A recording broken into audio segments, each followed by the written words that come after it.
Hey, hi, hello everyone. Welcome back to a new mini vlog.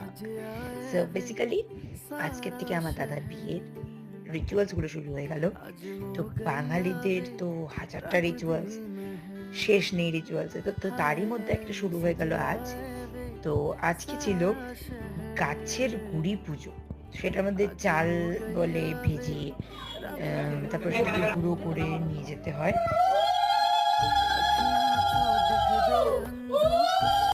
So basically এই পুজোটার মধ্যে শ্যাওড়া গাছকে পুজো করা হয় বনদেবী হিসাবে। তো সেখানে জামা কাপড়, চুড়ি মানে শাখা পলা, আর কি কলা বলে ওগুলোকে ভুলেও গেছে, যাই হোক ওগুলো কলা দিয়ে গাছটাকে সাজাতে হয়। তারপর বাজে ভাগে কি খই চিড়ে গুড়, ওই ভাজা চালটা